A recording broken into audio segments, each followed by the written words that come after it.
Habemus Papam.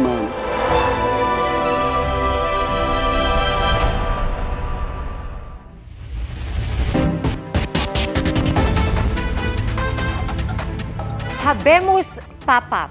Mga kapuso, meron na po tayong bagong Santo Papa. Hinirang pong bagong Santo Papa ng Simbahang Katoliko o Simbahang Katolika si Robert Francis Cardinal Prevost at siya po ay pinili ang pangalang Leo XIV. At sa kanyang unang pagharap sa publiko, hiniling niya ang pagkakaroon ng simbahang bumubuo ng tulay at dialogo.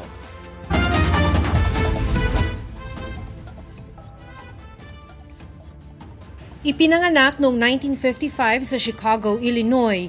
Ang kanyang ama may dugong Pranses at Italiano. Spanish descent naman ang kanyang ina. Sa kabataan ni Noe Robert Francis Prevost, nakapag-aral siya sa Minor Seminary of the Augustinian Fathers.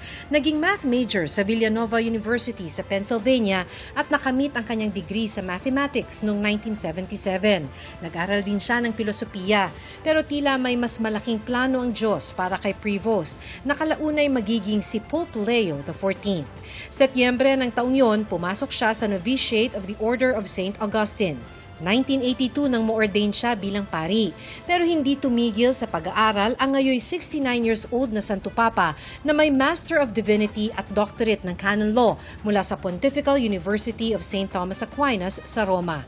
Ipinanganak man sa Amerika, naturalized Peruvian citizen si Pope Leo XIV dahil sa tagal ng pagiging misyonaryo roon at 10 taon pang namuno sa isang Augustinian seminary.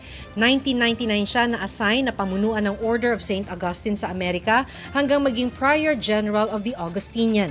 Sabi ng kapwa Agustino na si Father Peter Casino, bilang Prior General, binago ni Pope Leo XIV ang Constitution ng Order of St. Augustine para unahin ang mahihirap. Sabi ng bago nilang gabay, hindi maaring hindi pansinin ang realidad ng maraming nagugutom, walang matirhan, walang pampagamot. Kaya isa raw sa binisita noon ni Pope Leo ay ang Baseco sa Manila. Because in the world, there is social inequality. There are people who live in abundance, and there are also people who live in famine.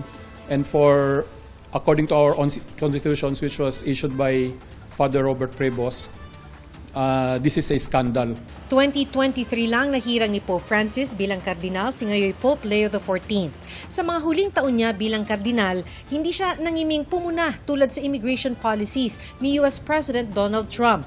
Pinuna rin niya ang sinabi ni US Vice President J.D. Vance na may ranking ang pagmamahal ng Kristiyano. Pinapakita nga nito na si Cardinal Prevost, si Pope Leo XIV, ay may kakayahang magsalita kahit sa harap ng taong may kapangyarihan.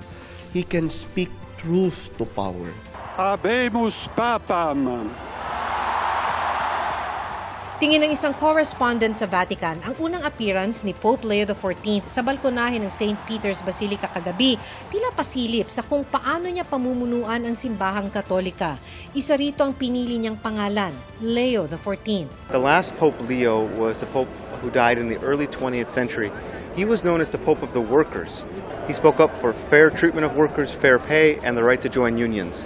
We might expect that Pope Leo will offer similar messages on social justice issues and be firmly in pro-workers and pro-labor movement. Ang manggagawa ay hindi lang kasangkapan o gamit ng mga kapitalista, kundi marangal na tao na dapat alagaan at galangin ng sino man.